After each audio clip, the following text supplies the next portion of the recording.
Oramos, mi Dios, no reconociendo que no es en nuestras fuerzas, sino es en tu poder que presentamos tu palabra, la cual tú has de usar para beneficio de nuestras almas. Ayúdanos en esta hora, Señor. Ministra nuestras necesidades espirituales. En Jesucristo lo pedimos. Amén. Por mucho tiempo hemos estado orando en la iglesia por un avivamiento espiritual, pero de manera personal. Ahora, no podemos malinterpretar lo que es un avivamiento. Un avivamiento no es ver quién brinca más alto. Eso no es un avivamiento. Un avivamiento personal, espiritual, es crecer en santidad y servicio al Señor. Eso es lo que es un avivamiento espiritual. Crecer en santidad de vida y en servicio al Señor. Yo confío en que Dios en su tiempo va a obrar en el corazón de cada uno de sus hijos. Sí les digo que ya le comienzo a dar gracias a Dios porque puedo apreciar este avivamiento en la vida de muchos de ustedes.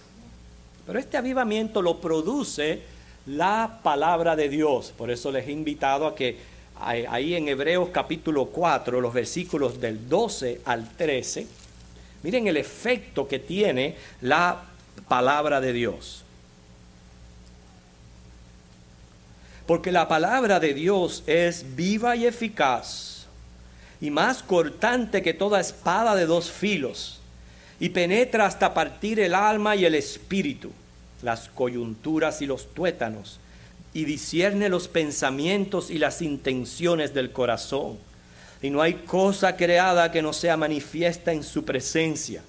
Antes bien, todas las cosas están desnudas y abiertas a los ojos de aquel a quien tenemos que dar cuenta. Hermanos, ¿cómo reaccionar a Dios cuando Él con su palabra nos diagnostica una condición espiritual? ¿Cómo reaccionamos si queremos verdaderamente llegar a ese avivamiento espiritual en nuestras vidas?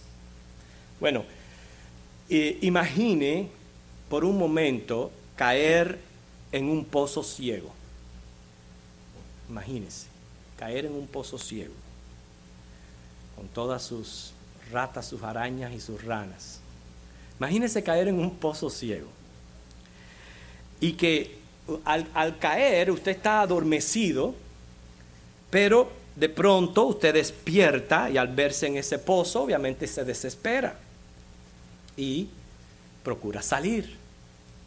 Bueno, el pozo es el pecado. El pecado nos hace caer en estos pozos. Cuando yo digo un pozo ciego es porque me refiero quizás a un hábito, una costumbre pecaminosa. O sea, patrones de conducta incorrectas que no están de acuerdo a la voluntad de Dios. Por eso es que es ciego, que a veces no nos damos cuenta. Yo me estoy refiriendo, ¿qué hacer? ¿Qué hace el cristiano ante los pecados de omisión? La palabra de Dios es luz. Lo que hace la palabra es despertar las conciencias para reconocer esa condición. Al despertar, pensamos en la salida y por lo tanto necesitamos ser rescatados. Y a través del mensaje, yo quiero llevarles precisamente a situaciones donde nos hemos visto que la palabra que Dios ha enviado nos ha hecho reaccionar y nos hemos dado cuenta de una situación que hemos venido llevando a cabo que es pecaminosa y no está de acuerdo a la voluntad de Dios. Primeramente, seamos agradecidos a Dios por el hecho de no tener conciencias muertas, sino tener conciencias despiertas, algo que proviene de Dios al regenerarnos. Él le dicta al corazón que se reconozca esa condición y procedamos a arrepentirnos y procuremos una renovación. Pero estando en el fondo de ese pozo, y muchas veces lleno de lodo, ¿qué es lo que tenemos? ¿Qué es lo que tenemos para nosotros poder salir de ahí? Bueno, número uno, a través de 3 puntos, Yo he querido mostrarles a ustedes lo que tenemos. Lo primero de todo es que tenemos provisión de perdón. No va a ser la primera ni la última vez que caigamos en pozos y que tengamos que llorar arrepentidos por el pecado. Usted sabe que así se sintió David cuando Dios le reveló su pecado a través del profeta Natán. Usted puede leer esa historia en 2 de Samuel 11 y 12, después en su casa. Una historia muy, muy interesante, pero se aprende mucho. El rey, en vez de salir con su ejército, como él solía hacer, él se quedó en el palacio. Como se quedó allí en el palacio, se le presentó una tentación. David abusó de su poder y cometió adulterio. Muchos de ustedes conocen esa historia, ¿verdad? Ya le digo, si no la conoce, lea 2 de Samuel 11 y 12. Él cometió adulterio. El adulterio lo llevó a mentir. La mentira lo llevó a matar. ¿Cómo se sentiría David por todo aquello? Bueno, no sé, eso es algo muy personal de él. Pero fue Dios, a través de su palabra, me refiero, a través del profeta Natán, que usó una parábola para guiar al rey a condenar sus propias acciones y a producir en él arrepentimiento. Por estos pecados en secuencia, David sufrió serias y devastadoras consecuencias. Primero, la muerte del hijo, lo cual fue fruto de esa relación ilícita. Muere ese hijo. Luego, él tenía un hijo que se llamaba Amnón. Y Amnón se enamoró de su propia hermana y la violó. Y después que la violó, le cogió un desprecio que no la quería ni ver, ni en pintura. Y la desechó. Absalón se enteró de eso y mató a Amnón. Absalón es el otro hijo de David. Noten eso, un hermano violando a la hermana, luego el otro hermano mata a Amnón. Y luego Absalón se rebela contra su propio padre para quitarle el reino y termina muerto. Quiere decir que en cuanto a su familia, la familia de David, cuántas calamidades no sufrió. Pudiéramos decir un verdadero desastre. Y David sintió el peso del pecado. David sintió las devastadoras consecuencias del pecado. Y por eso él escribe, vengan conmigo al Salmo 51. Salmo 51, los versículos del 1 al 12. Salmo 51, versículos 1 al 12.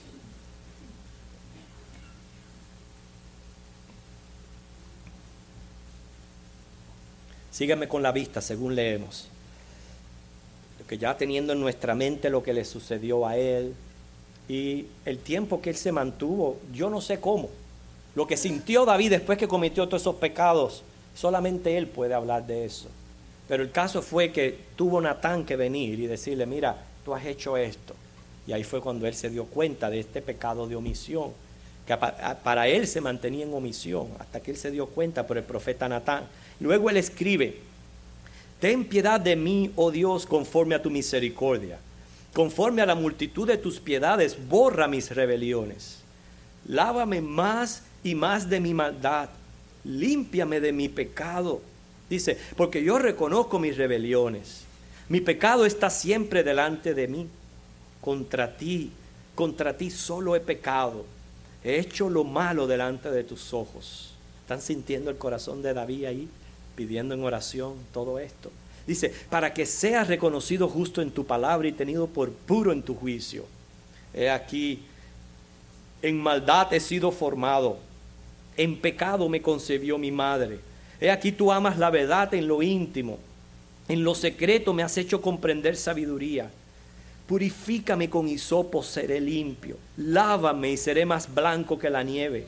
Hazme oír gozo y alegría. Se recrearán los huesos que has abatido. Dice, esconde tu rostro de mis pecados. Borra todas mis maldades. Dice, crea en mí, oh Dios, un corazón limpio. Dice, renueva un espíritu recto dentro de mí. No me eches de delante de ti. No quites de mí tu Santo Espíritu. Y termina esta parte diciendo, vuélveme el gozo de tu salvación y espíritu noble me sustente. Que ustedes ven a través de estas palabras, palabras de confesión, de arrepentimiento, pero también súplicas, deseos de santidad. Por eso él dice en el versículo 8, hazme oír gozo y alegría y se recrearán los huesos que has abatido. ¿Por qué él dice esto? Porque una de las cosas que causa el pecado es aflicción y tristeza. Los hijos de Dios no encontramos deleite en el pecado. Todo lo contrario. Es un dolor que no nos dejaría vivir. Y es por eso que acudimos a la confesión. Quiere decir, hermanos, la palabra en nosotros primero produce reconocimiento, contrición y humillación, para entonces que procedamos a arrepentirnos y a confesar nuestros pecados. Por eso dice Primera de Juan 1:9, que si confesamos nuestros pecados, Él es fiel y justo para perdonar nuestros pecados y limpiarnos de toda maldad. En segundo lugar, ¿qué es lo que tenemos desde el fondo del pozo? Tenemos provisión de compañía. No solo uno cae en pozos, pero uno siente en el fondo el lodo cenagoso, un lodo que amenaza con hundirnos. Quiere decir que cada vez nos ensucia más en el pecado. Vengan al Salmo 40, los versículos del 1 al 3. Dijo, contra ti solo he pecado, dice, he hecho lo malo delante de tus ojos. Él sintió aquella desesperación, como que estaba en algo, en un lodo que lo ensuciaba cada vez más. Y él escribe, pacientemente esperé a Jehová. Se inclinó a mí y oyó mi clamor. Me hizo sacar del pozo de la desesperación, del lodo cenagoso. Y se puso mis pies sobre peña y enderezó mis pasos.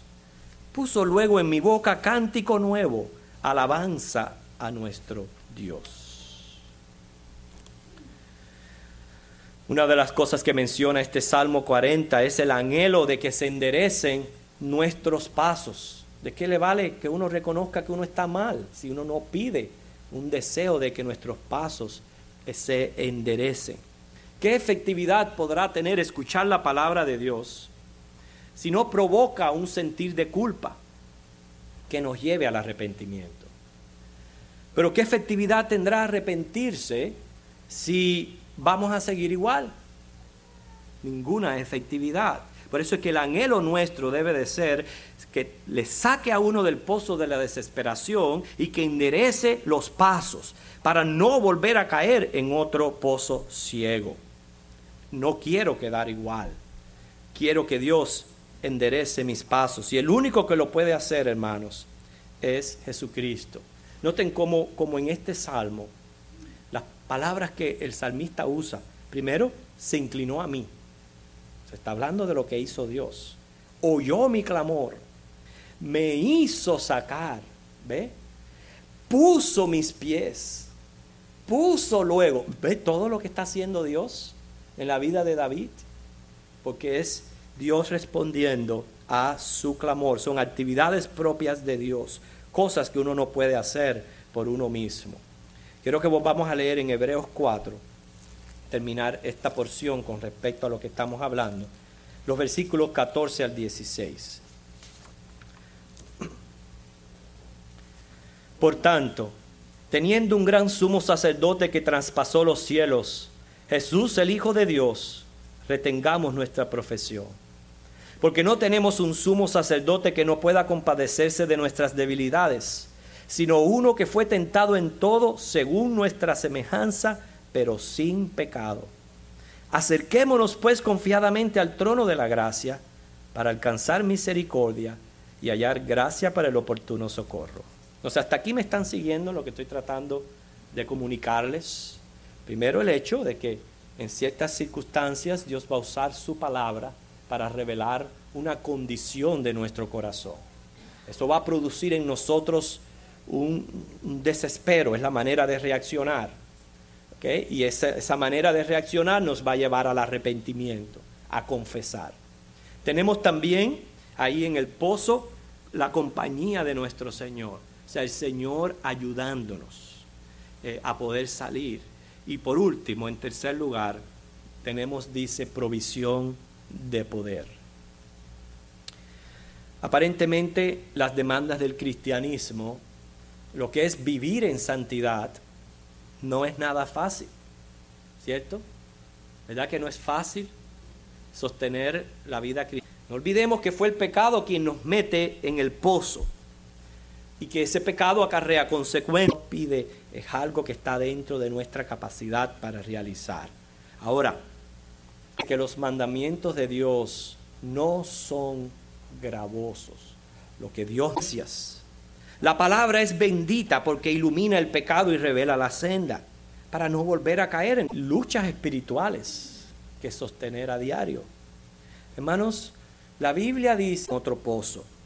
Es por eso que mientras que estemos en este cuerpo de pecado y en esta tierra cristiana y vivirla en santidad todos los días, no es nada fácil.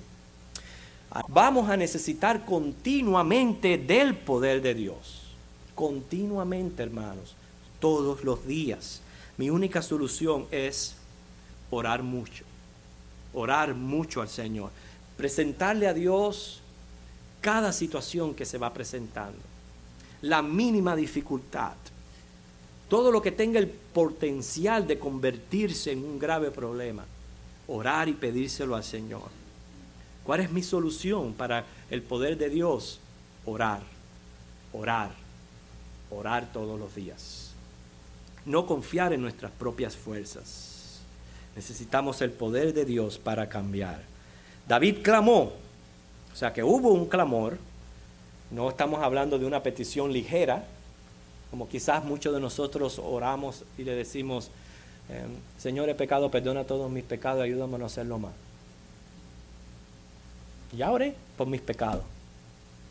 Señor, he pecado contra ti, perdóname, ayúdame a no hacerlo más. Eso no fue lo que hizo David. David sintió en lo más profundo el dolor de haber pecado contra Dios. Vio ahí delante de él la consecuencia devastadora que trae el pecado, que afectó no solamente su vida, sino toda la vida de su familia. Fue afectada por todo esto.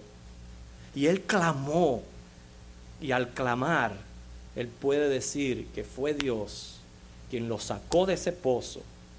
Pero no solamente lo saca del pozo, sino que endereza sus pasos. Y eso es lo que nosotros queremos cuando clamamos a nuestro Dios. Dios es el único que puede librarnos. Y Dios es el único que puede enderezarnos.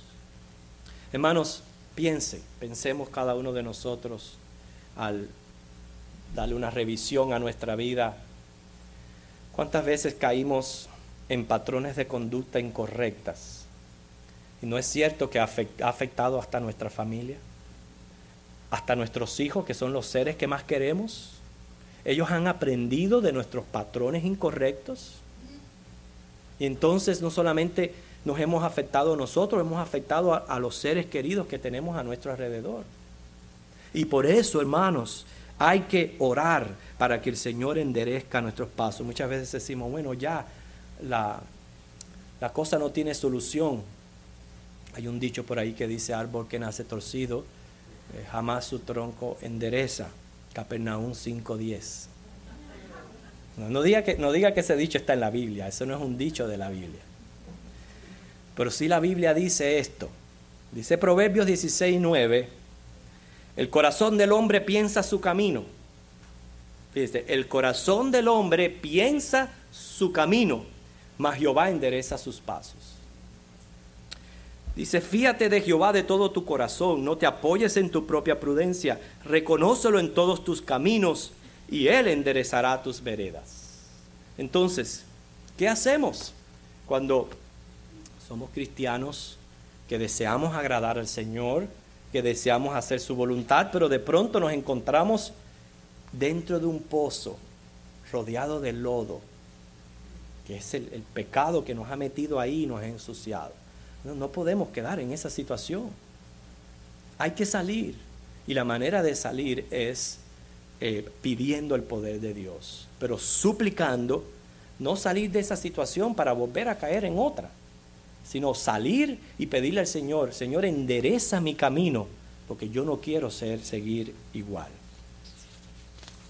En conclusión, hermanos, y les quiero poner un ejemplo de lo que motivó este mensaje. Ya, increíble que casi hace un mes que tuvimos aquí una conferencia de familia, pero muchas de las cosas todavía están muy recién en nuestras mentes. Muchos que participaron de la conferencia dicen que fue un tremendo despertar en sus vidas, incluyendo la mía. Fue un tremendo despertar. Ese es uno de los ejemplos que yo les estoy poniendo de la función que realiza la palabra de Dios, que es luz, despierta, que revela una situación que hay que cambiar. Pero hermanos, no podemos estar en las mismas condiciones para cuando llegue la próxima, porque en vez de ir de gloria en gloria, vamos de conferencia en conferencia. No podemos permanecer igual. Entonces hay que, como hizo David en este Salmo 40 del 1 al 3, dice, es Dios quien, cuando nos encontramos en apuros y aprietos, se inclina a nosotros y oye el clamor. ¿Tiene Dios que inclinarse hacia nosotros y escuchar nuestro clamor? No.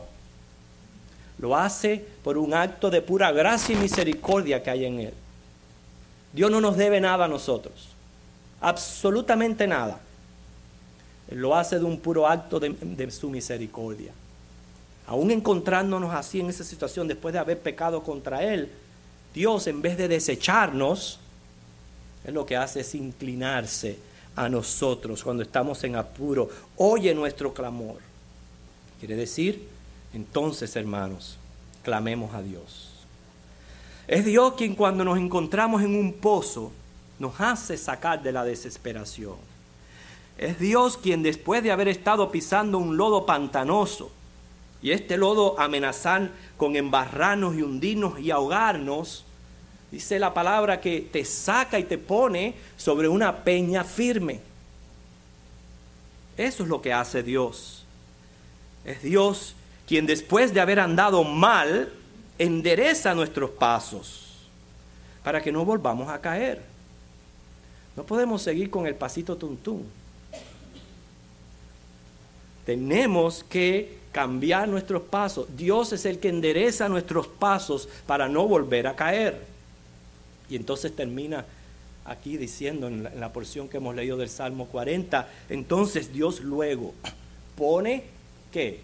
Alabanza y canto en nuestra boca para que manifestemos su gloria en la congregación de la iglesia. Por eso yo les dije a ustedes, el avivamiento no es venir a la iglesia a dar brincos.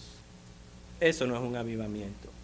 El avivamiento viene de lo que produce la palabra en nuestros corazones, llevándonos a cambios de santidad y cambios para el servicio al Señor. Y cuando usted se encuentra así libre de todo eso, y se encuentra que ha sido perdonado por Dios, y se encuentra que Dios ha puesto sus pies sobre peña, entonces la alabanza recobra otro sentir, tiene propósito, tiene objetivo, y usted lo hace con todo gusto y con toda alegría y con todo gozo, por lo que ha hecho Dios en su interior.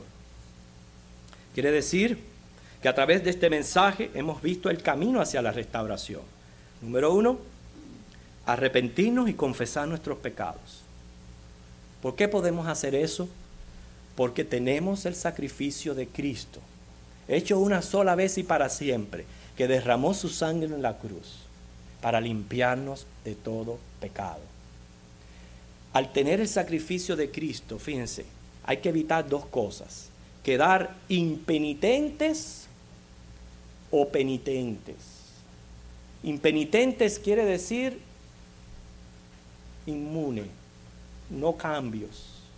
No es venir a la sangre de Cristo, arrepentirse, confesar, pero saber que hay que convertirse. No podemos quedar en la misma situación.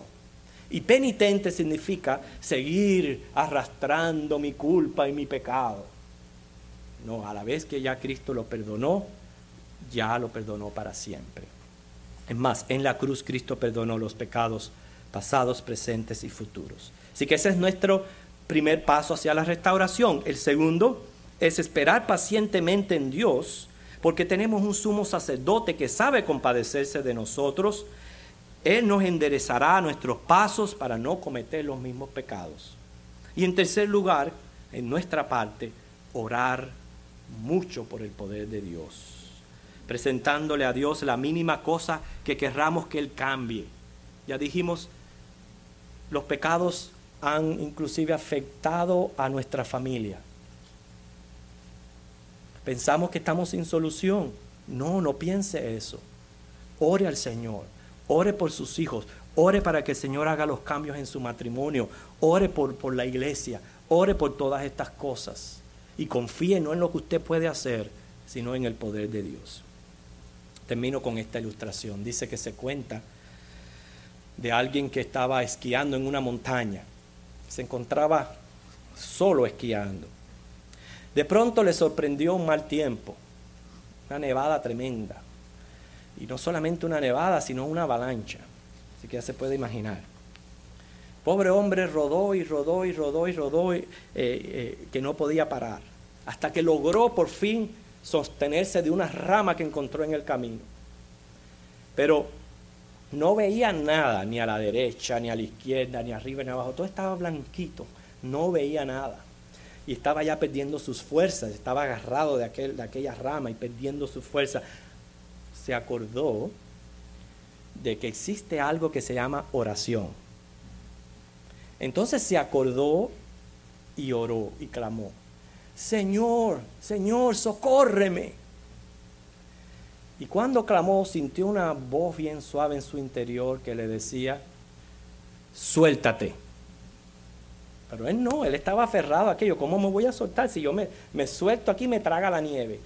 Y ahí agarrado y agarrado. Y Señor, Señor, socorro, socorro. Y de nuevo la voz: suéltate. Dice que al otro día en las primeras páginas del periódico salió: muere un hombre congelado a 3 pies de la tierra, agarrado de una rama. Quiere decir, vamos a clamar al Señor, vamos a orar por su poder, vamos a escuchar su voz y vamos a obedecerla. Por el bien nuestro, por el bien de nuestra familia. Hay un pequeño poema que alguien escribió, un autor desconocido, que dice así: la familia es como un libro, los hijos como las hojas, los padres son las cubiertas que adornan y protegen las páginas de ese libro. Son puras y hermosas al comienzo, pero pronto el tiempo escribe sus memorias y pinta sus imágenes en ellas. El amor es el brochecito dorado que empasta la confianza. No lo rompas. Por tanto, para que las hojas no se suelten y se pierdan. Tremendo poema, ¿verdad? Mostrando precisamente cómo el amor a nuestras familias, a nuestros hijos, debe ser motivación, hermano, para hacer los cambios que haya que hacer en nuestra vida. No solamente para estar a bien con Dios y para evitar efectos del pecado en nuestra propia vida, sino muchas veces en la vida de los seres que más queremos. Padre, elevamos acciones de gracia por tu bendita palabra, que es nuestra luz, que despierta nuestras conciencias. Te damos gracias por Jesucristo, por su sangre, que es tu provisión, para que al arrepentirnos podamos tener perdón de pecados y paz en nuestro interior de estar reconciliados contigo. Pero Señor, sácanos del lodo cenagoso, pero endereza nuestros pasos. Señor, no queremos seguir igual. No queremos seguir cometiendo patrones de conducta que van en contra de tu voluntad. No queremos seguir pecando. Ten de nosotros misericordia, Señor. Levántanos. para que entonces, Señor, pongas en nuestra boca cántico nuevo, alabanzas a ti, Dios. Haz este efecto en la vida de cada uno de nosotros, Señor, de tu iglesia, para ese avivamiento, Señor, del cual hemos estado rogando y pidiendo, ese avivamiento personal, hacia vivir una vida santa y en servicio a ti. En Cristo oramos. Amén.